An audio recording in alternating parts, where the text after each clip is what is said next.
The transport shuttle smelled like fear. Not human fear, which carried notes of salt and adrenaline, but something sharper, more chemical. The Silrathi passenger 3 seats down kept producing it every time she glanced at the small human woman sitting alone by the window. Danny Reyes pretended not to notice. She had gotten used to the stares during her 2-week journey from Earth.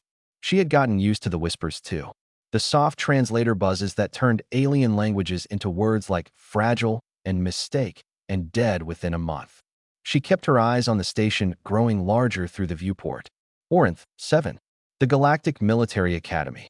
Home to the Predator Combat Program, the most elite warrior training in 12-star systems. And now, home to one very small human. The shuttle docked with a heavy clunk. Danny grabbed her single bag and walked toward the exit. She was the last one off, partly because she wanted a moment to steady her nerves, mostly because the other passengers had practically trampled each other to get away from her. The docking bay was enormous. Danny had seen pictures, but nothing prepared her for the scale. Ceilings high enough for the tallest species to walk comfortably. Gravity set to a neutral standard that made her feel slightly floaty. Lights calibrated for a dozen different visual spectrums. And everywhere, soldiers, Thornaki warriors in their natural armor, scales gleaming under the lights. Silrathi moving like liquid muscle, their serpentine bodies coiling and uncoiling as they walked. Kalhari clicking past on segmented legs, for arms carrying equipment that would have crushed Danny flat. She was the smallest thing in the room by a significant margin. Reyes. A voice like grinding stone. Danny turned. The Thornaki standing before her blocked out the light. 7 feet of armored muscle, scars crossing his face like a map of violence. His eyes were yellow and cold. Instructor Gravik, Danny said. She had memorized every name on the Academy roster. Sir, you are smaller than your file suggested. The file was accurate, sir. Perhaps your expectations were optimistic. Something flickered in those yellow eyes. Not quite amusement. Follow me. He walked without checking if she kept pace. His stride was twice hers. Danny had to jog to stay with him, her bag bouncing against her back. They passed through corridors filled with cadets. Every single one stopped to stare. Danny heard the whispers starting again. Gravik led her to a training hall where 24 cadets stood in formation. All of them were massive. All of them were armed. This is Human Cadet Reyes, Gravik announced. She is the first of her species to enter the Predator Combat Program. Silence. Then, from somewhere in the back, a sound that Danny's translator rendered as laughter. Humans are not predators, a Kalhari cadet said, for arms crossed over a hardened chest. They are endurance hunters, persistence predators at best. They chase prey until it dies of exhaustion. There is no skill in that. They have soft skin, a Thornaki added. No armor, no venom, no claws worth mentioning. Their bones are hollow, someone else said, incorrectly. Gravik raised one massive hand. The hall went silent. Cadet Reyes will train with the rest of you. She will follow the same schedule, face the same trials, meet the same standards. He paused. I expect she will wash out within 1 week. Perhaps 2, if she is stubborn. Danny felt her face flush, but she kept her mouth shut. However, Gravik continued. Until she fails, she is a cadet of this program. You will treat her accordingly. His eyes swept the room. Dismissed. The cadets scattered. None of them spoke to Danny. A few deliberately bumped her shoulders as they passed, hard enough to stagger her. Gravik remained. He reached into a compartment on his belt and pulled out a data chip. These are my personal training notes, he said. 300 years of combat experience. Every technique I have developed. Every lesson I have learned. He dropped the chip into Danny's palm. Study them. Danny looked at the chip, then back at Gravik. Why? Because you will fail regardless. But perhaps, with proper preparation, you can fail with dignity instead of embarrassment. He turned to leave. Your quarters are in Section 12. Your roommate is a Silrathi named Yen. Try not to provoke her. Her venom is quite painful. He walked away without another word.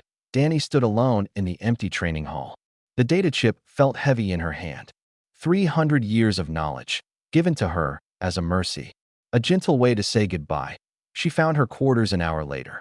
Yen, her roommate, took one look at her and curled into a tight ball on the far side of the room, clearly determined to have as little contact as possible. Danny didn't try to start a conversation. Instead, she sat on her bunk, plugged the data chip into her tablet, and began to read. The first line of Gravik's notes read, "Weapons fail. Armor breaks. The only thing you can always rely on is your environment. Learn to use it, or die." Danny read that line 3 times. Then she started taking her own notes. Outside her window, the stars wheeled slowly past. Inside her quarters, her roommate slept. The station hummed with the sounds of alien life, and Danny Reyes stayed awake through the entire night cycle, reading every single word a Thornaki warrior had ever written about survival. By morning, she had filled 40 pages of her own observations. She was not going to fail with dignity. She was not going to fail at all. Failure had a rhythm at the academy. Danny learned it quickly. First came the physical test. Then came the collapse. Then came the laughter. Then came the scoreboard update, her name dropping lower and lower until it sat at the very bottom, beneath species that had 4 arms, armored skin, and centuries of warrior tradition. By the end of week 1, she had failed 17 separate evaluations. The strength tests were impossible. The Thornaki lifted weights that would have crushed her flat. The speed trials were worse. The Silrathi moved like water given form, their serpentine bodies flowing through obstacle courses while Danny stumbled behind. The coordination challenges favored the Kalhari, whose 4 arms let them solve puzzles in half the time. Perhaps she should return to hunting, Brix said one morning, his mandibles clicking with amusement. The Kalhari cadet had made tormenting Danny into a personal hobby, chasing sick animals until they fall down. That is more her level. Danny said nothing. She had learned that silence made them lose interest faster, but she watched. She always watched. Brix was top-heavy. His massive upper body and armored carapace made him powerful, but she noticed how he compensated when turning quickly. His compound eyes tracked movement well, but he squinted under certain light frequencies. He preferred cold environments. Heat made him sluggish. She wrote it all down. The other cadets had stopped hiding their betting pool. Current odds on Danny lasting another week sat at 12-1 against. Gravik had assigned her double training loads, claiming it would accelerate her development. Everyone knew it was meant to accelerate her departure, but something strange was happening. The more she studied Gravik's notes, the more patterns she found. His early entries were different from his later ones. The young Gravik wrote about angles and positioning, about using terrain to multiply force, about making enemies fight the ground beneath their feet while conserving your own energy. The older Gravik wrote about strength and direct confrontation. The IT was like reading 2 different soldiers. Danny brought this up during her weekly evaluation. Gravik sat behind his massive desk, data scrolling across multiple screens showing her dismal performance statistics. "Your notes changed," she said, "around year 40 of your service. Before that, you wrote about environmental manipulation. After that, mostly direct combat techniques." Gravik went very still. "You are reading quite thoroughly. You told me to study. I told you to prepare for failure." "Same thing." Danny leaned forward. "What happened in year 40? For a long moment, Gravik said nothing. Then he turned back to his screens. "You have a group exercise tomorrow. Tactical positioning in variable terrain. I suggest you rest." "Sir, I am asking because the early techniques seem more applicable to someone my size." The early techniques were written by a different soldier. His voice carried an edge now, one who no longer exists. "You are dismissed." Danny left, but she did not rest. Instead, she spent the night cross-referencing Gravik's notes with the Academy's Environmental Systems database. Every training room had adjustable gravity, lighting, temperature, atmospheric composition. Variables that could be changed, variables that could be used. The group exercise the next day took place in a simulated canyon environment. Rocky walls, shifting sand, heat radiating from artificial sun lamps overhead. 20 cadets divided into 4 teams, competing for control of a central point. That Danny's team consisted of herself, Yin, and 3 Thornaki cadets who made it clear she should stay out of their way. "Just hide somewhere," one of them growled. "Try not to embarrass us." But Yin caught Danny's eye. The Silrathi had been watching her roommate more carefully these past few days. She had noticed the late nights, the constant note-taking, the quiet observation. "You have a plan," Yin said. "Not a question. Maybe." The Silrathi on the opposing teams. "We do not handle cold well. Our muscles seize." Danny nodded slowly. "The canyon's shadow zones. 30 degrees cooler than the sunlit areas. If someone could force them into those zones, Yin's tongue flickered out, tasting the air. Interesting. The exercise began. Danny's team charged toward the center point while she moved along the canyon edges, studying sight lines, measuring shadow coverage, noting where the sand was loose and where it was packed firm. When the other teams converged, chaos erupted. Thornaki crashed against Thornaki. Kalhari grappled with claws and mandibles, and the Silrathi slithered through the gaps, striking at exposed flanks. Danny did not fight. Instead, she positioned herself at the intersection of 3 shadow zones. When a Silrathi opponent came for her, she did not run into the light. She ran deeper into the cold. The Silrathi followed, confident in her speed advantage. 40 feet into the shadow zone, her movements began to slow. 50 feet, and she was struggling. 60 feet, and Danny was able to step aside as the cold, stiffened opponent collapsed into the sand. Elimination, the automated system announced. Silrathi Cadet Vor. Danny repeated the trick twice more. By the time the exercise ended, her team had won, and she had personally eliminated 3 opponents without throwing a single punch. The other cadets stared. Brix's mandibles clicked with something other than amusement. Gravik stood at the observation window high above the canyon floor.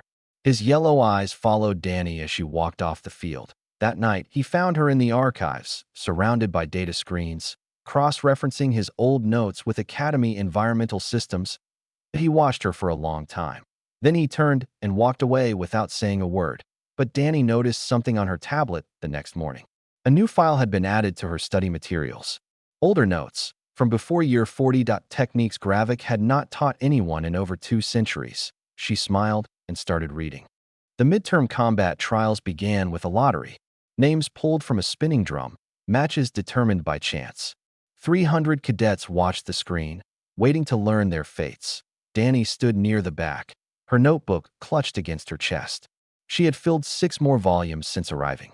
Species weaknesses, environmental triggers, terrain manipulation techniques, pulled from Gravik's oldest writings.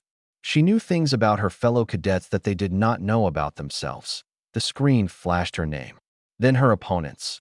Brix, the Kalhari cadet, turned slowly, all 4 arms spreading wide in what she recognized as a dominance display.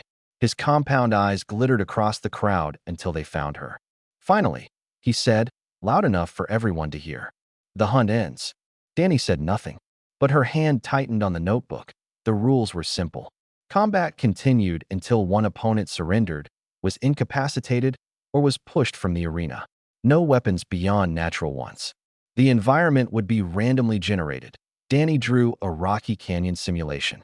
Jagged walls, unstable ground, harsh lighting from above. She studied the terrain readout while Brix laughed with his supporters nearby. She should forfeit, someone said. Save herself the medical bay. Kalhari versus human. It is not even sport. 4 arms against 2. Armor against skin. This will last seconds. Yin appeared at Danny's side.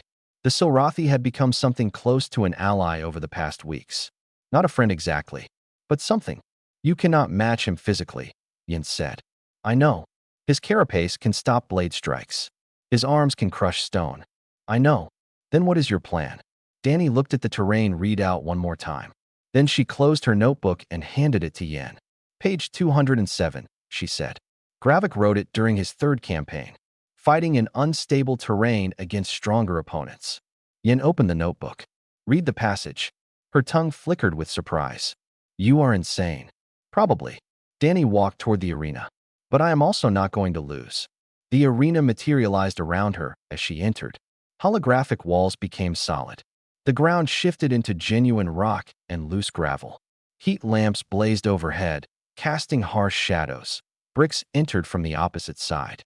He moved with the confidence of someone who had already won. His 4 arms flexed, showing off the power beneath his armored shell. I will try to make this quick, he said, out of respect for your species. Danny did not answer. She was studying the ground beneath his feet, the angle of the walls, the placement of the larger rocks. Begin, the automated system announced. Brix charged. He was fast for his size. His 4 arms reached for her, ready to grab, crush, throw. Any one of them could break her bones. Danny did not try to block. She did not try to counter. She simply was not there when he arrived. She had moved 3 steps to the left, onto a patch of loose gravel. Brix's charge carried him past her, his momentum fighting against the shifting ground. He stumbled, caught himself, turned. Running will not save you. Danny backed toward the canyon wall. The angle of the light shifted as she moved, harsh shadows cutting across the arena floor. Brix followed. His compound eyes tracked her movement, but she noticed the slight hesitation when he passed through the shadow zones. The light frequency changes were confusing his vision. She led him deeper into the canyon. The walls narrowed. The ground became more unstable. Larger rocks jutted from the sand at irregular angles. Brix realized too late what she was doing. "You think terrain will stop me?" He laughed, but there was less certainty in it now. "I am Kalhari. We conquer all environments." "You conquer open environments," Danny said. It was the first time she had spoken since the match began. Flat ground, clear sight lines, room to use all 4 arms. She gestured at the narrow canyon around them. "This is not your environment." Brix charged again. This time, Danny moved toward him instead of away. She dropped low, below his grabbing arms, and rolled past his legs. The motion startled him. He spun to follow, but his massive upper body moved faster than his legs. Top-heavy, exactly like her notes had predicted, his foot caught on a jutting rock. His arms windmilled for balance. For one precious second, he was completely vulnerable. Danny planted both hands against his carapace and pushed at it should not have worked. She was a fraction of his weight. Her strength was nothing compared to his, but she was not fighting him. She was fighting with the environment. The push added just enough force to his existing imbalance. Brix toppled backward, his armored body crashing into the canyon wall. Rocks shifted, gravel slid, and a small avalanche of loose stone buried him up to his chest. He thrashed, trying to free himself. But every movement made the rocks shift more. His 4 arms, so powerful in open combat, were now pinned at awkward angles by stone and debris. "Yield," Danny said. "Never." He struggled harder. More rocks fell. "You are making it worse. The more you fight, the deeper you sink." Brix froze. His compound eyes stared at her with something she had not seen before. Not hatred, not contempt, confusion. "How?" he asked. Danny reached down and picked up her notebook, which had fallen during the fight. "Page 207, she said. "When you cannot match strength, match the terrain. Make your enemy fight the ground while you simply watch." She turned to the observation window where Gravik stood watching. "Your instructor wrote that 200 years ago. He seems to have forgotten it." She looked back at Brix. "Do you yield?" The Kalhari was silent for a long moment. Then his head dipped forward. "I yield." The arena dissolved. Medical staff rushed in to free Brix from the simulated rubble. Danny walked out alone, her notebook clutched against her chest. Behind her, the crowd was completely silent. Above, Admiral Senna watched from her private observation room. She activated her communicator. "Bring me the Humans Academy file," she said. "All of it."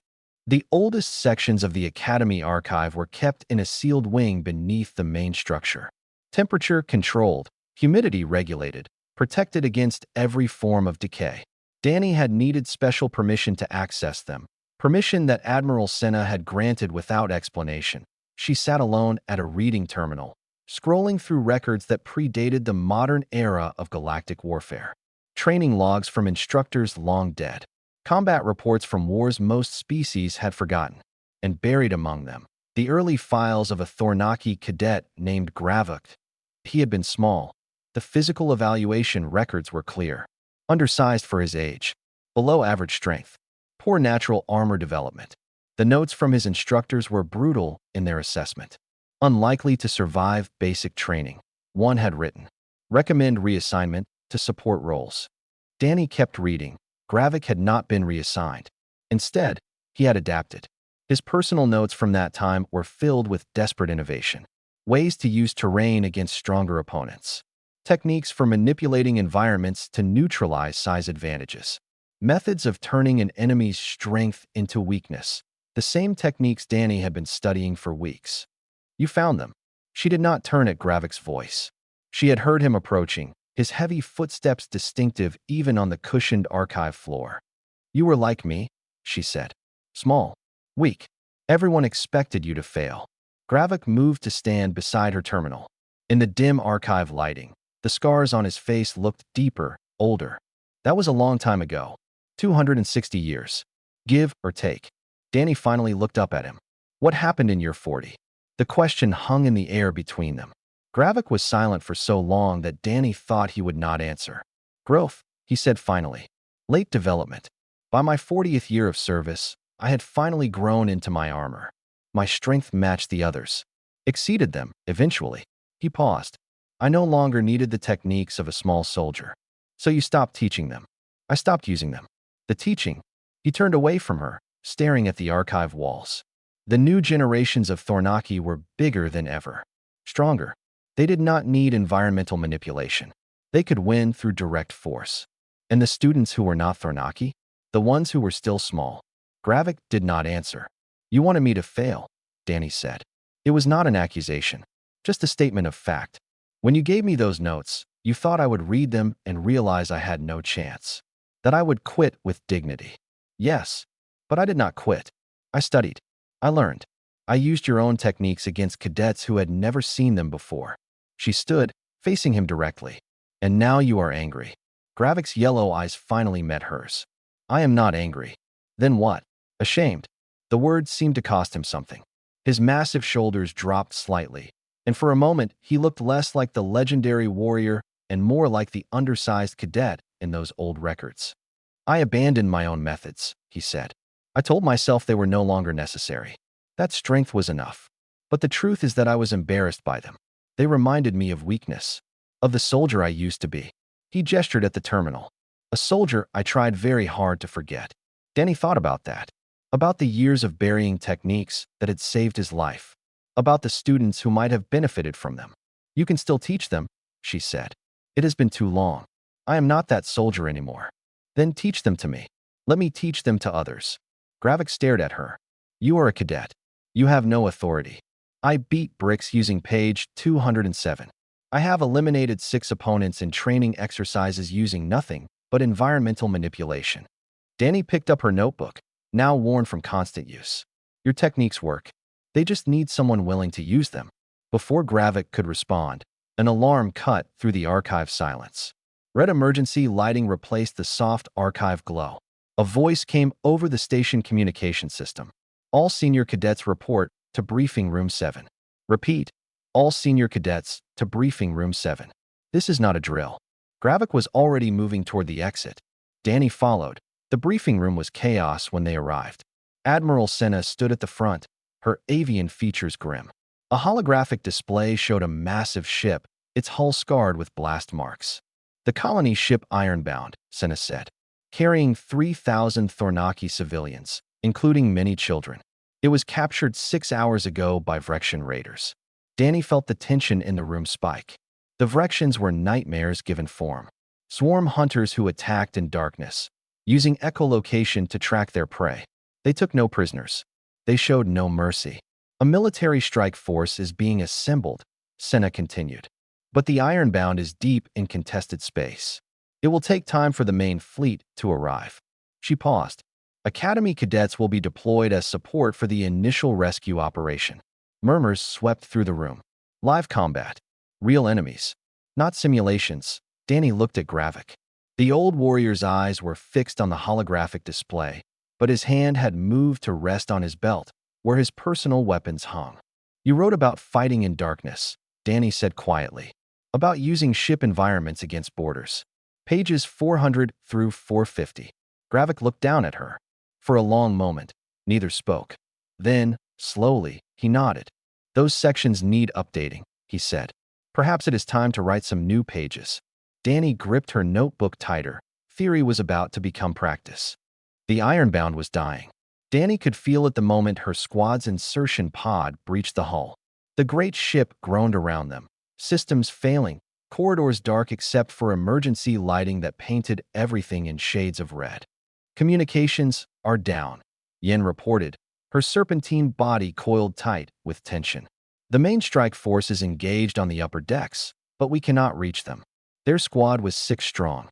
Danny, Yen, Bricks, and 3 other cadets who had drawn the short assignment of being placed under human command. None of them had been happy about it.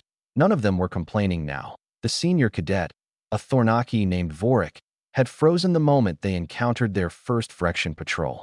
He stood paralyzed in the corridor while 4 of the creatures moved toward them through the darkness, their clicks and chittering sounds bouncing off the walls.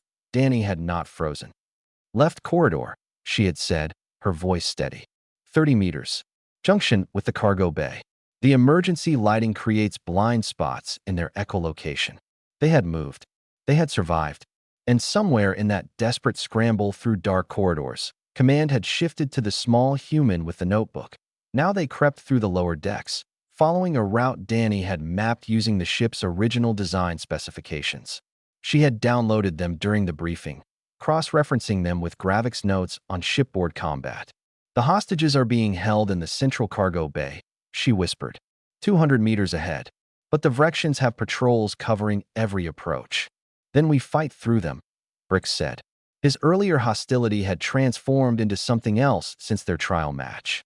Not friendship exactly, but respect. "We are 6 cadets against an unknown number of Vrexians." Danny shook her head. "Direct assault would be suicide." "Then what do you suggest?" Danny pulled up a schematic on her wrist display. The ship's internal systems glowed in soft blue lines, showing corridors, junctions, and most importantly, environmental controls.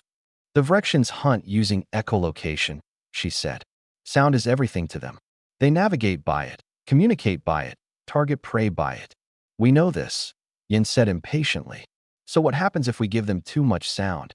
The squad stared at her. "The ship's emergency venting system," Danny continued, "designed to flush compromised sections in case of hull breach. When it activates, it creates massive pressure differentials. The noise is deafening. It would blind them," Yin realized. "Their echolocation would be useless for approximately 90 seconds. Long enough for us to reach the cargo bay." Danny looked at each squad member in turn.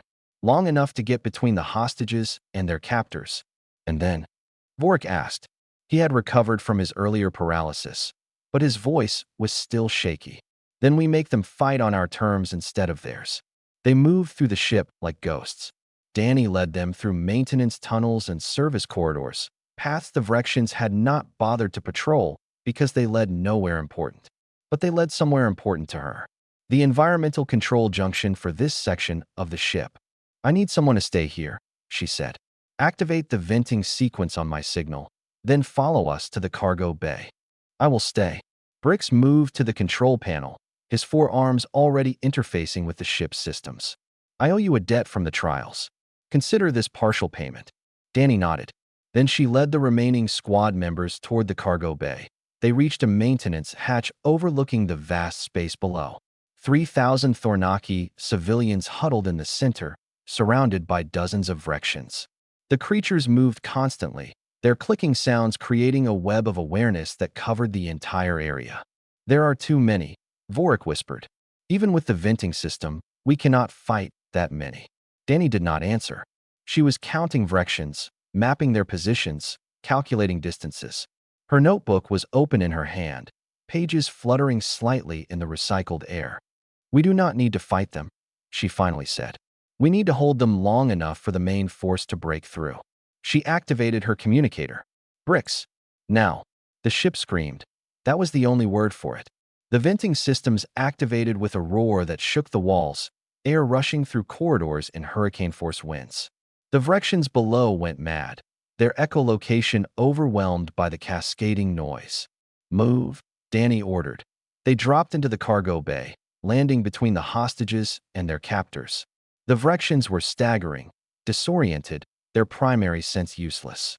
For 90 precious seconds, the squad had the advantage. Danny did not waste a moment. "Yin, left flank. Vorik, right. Everyone else, form a line." She pulled a signal beacon from her belt and activated it. "Main force will home in on this. We just have to hold." The Vrexians were recovering. Their clicks grew more focused, cutting through the fading venting noise. They began to advance. 30 seconds left. The first Vrexian reached their line. Yin struck it with her tail, venom-tipped, sending it reeling back. Another came from the right. Vorik met it with armored fists. 20 seconds. More Vrexians pushed forward. The squad was being overwhelmed. Danny saw a gap opening in their formation, Creatures slipping through toward the huddled hostages. 10 seconds. She did not think. She simply moved. Danny threw herself into the gap, not attacking the Vrexians, but blocking them. Her body was a barrier, small and fragile, and completely in the way. Claws raked her shoulder. Teeth snapped near her face. She did not move. 0 seconds. The venting stopped. The Vrexians' echolocation flooded back. They chittered in triumph, preparing to tear the squad apart. And then the wall exploded. The main strike force poured through the breach, weapons blazing. Vrexians scattered in all directions as trained soldiers swept the cargo bay with brutal efficiency. Danny collapsed to her knees, blood dripping from her shoulder, her breath coming in ragged gasps. But she was smiling. They had held. The evacuation continued around them, but Danny barely noticed. Medical officers had patched her shoulder wound, applied regeneration gel, and ordered her to rest. She had ignored the order. There was still work to do. The Vrexians had retreated to the ship's engineering section. The main force had them contained, but the creatures had taken something valuable with them. Control of the reactor. They are threatening to overload it, Admiral Senna said, her holographic image flickering in the cramped command post they had established. If we storm their position, they will detonate. If we wait, they will detonate anyway once they realize escape is impossible. How many hostages are still in the contamination zone? Danny asked. 47. All in the sections adjacent to engineering. Senna's avian features were grim. We cannot evacuate them without triggering the Vrexians. Gravik stood beside Danny, his massive form casting shadows across the deck. He had arrived with the main force, fighting his way through the iron-bound corridors with a fury that reminded everyone why he was legendary. But now he was silent, staring at the tactical display showing the trapped hostages and the cornered Vrexians. There is no good solution, Senna said.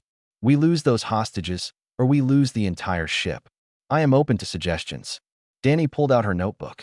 The pages were stained with blood now, her blood, but the words were still legible. She flipped to page 447. When escape is impossible, she read aloud. Make your enemy escape from you. Gravik turned to look at her. The ship's emergency protocols include a reactor breach simulation, Danny continued, designed to test evacuation procedures. When activated, it generates radiation signatures, temperature spikes, warning alarms. Everything that would indicate a genuine meltdown. The Vrexians would believe the ship is exploding, Yin said. She had refused to leave Danny's side since the cargo bay. They would flee. But it is only a simulation, Brix added. The signatures would be artificial. Danny nodded. Artificial signatures require someone at the engineering console to maintain them. Someone in the danger zone, close enough to the simulated breach that the radiation readings appear genuine. Silence fell across the command post. You are suggesting that someone remain behind, Senna said slowly. In the engineering section, while we convince the Vrexians that the ship is about to explode. The simulation has to be convincing. If no one is in the danger zone, the Vrexians will know it is fake. Their sensors will show an empty room generating impossible readings. Danny closed her notebook. Someone has to be there. Someone whose biological readings add authenticity to the simulation. The radiation would be intense, Gravik said. Even simulated, the console operator would absorb significant doses. Humans have higher radiation tolerance than most galactic species. Danny met his eyes. Our soft biology is surprisingly good at surviving things that would kill others. Danny, Yin's voice was sharp. You cannot. I am the best choice. I am the smallest, which means I can reach the console through the maintenance tunnels without being detected. I understand the ship's systems from studying the specifications. And I can survive the radiation long enough for the plan to work. Long enough is not the same as safely, Brix said. His forearms were crossed, his compound eyes fixed on her. You could die. 47 hostages will definitely die if we do nothing. Gravik stepped forward. I will not permit this. You are a cadet under my authority. With respect, sir, you taught me to use my environment. Danny gestured at the tactical display. This ship is my environment. The Vrexians' fear is my environment. Even my own body is my environment. She paused. You wrote those words yourself. Before you forgot them. The old warrior was silent for a long moment. When he spoke, his voice was rough. I did not teach you to sacrifice yourself. No. You taught me to find solutions that others could not see. Danny touched his arm, her small hand against his armored scales. This is the solution. Let me use what you taught me. Gravik closed his eyes. Then he nodded. The plan came together quickly.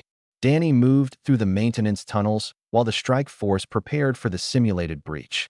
She reached the engineering console without detection, her small body slipping through spaces that larger species could never have managed. The Vrexians were clustered around the reactor, their clicks filling the chamber with nervous sound. They knew they were trapped. They were preparing to take everyone with them. Danny activated the simulation. Alarms screamed. Radiation warnings flashed. The temperature readouts spiked toward critical levels. And at the engineering console, Danny's biological signature confirmed what the sensors were showing. Someone was actually in the danger zone. The breach was real. The Vrexians panicked. They fled through every exit, desperate to escape the exploding ship. The strike force let them go, herding them toward escape pods that would carry them into the custody of waiting patrol ships. In engineering, Danny held her position. The radiation was building. Not enough to kill her, but enough to hurt. Her skin burned. Her eyes watered. Every breath felt like fire, but she held. When the last Vrexian had fled and the hostages were evacuated, they found her unconscious at the console. Radiation burns covered her arms. Her vital signs were weak but steady. She was smiling. 2 weeks later, Danny stood at the front of a lecture hall at the academy. Her arms were still bandaged, but she had refused to delay the ceremony. Admiral Senna had awarded her the citation for valor. Gravik had formally requested her as his teaching assistant. And across the galaxy, reports were spreading about the human cadet who had turned an instructor's forgotten lessons into a weapon that saved 3,000 lives. Behind her, a single line was written on the display board. Use your environment. The new cadets watched her nervously. Among them sat a young Kalhari, undersized for his species, trembling with anxiety. His compound eyes were wide with fear. Danny recognized that look. She had worn it herself, not so long ago. Let me tell you about an instructor, she said. A Thornaki named Gravik.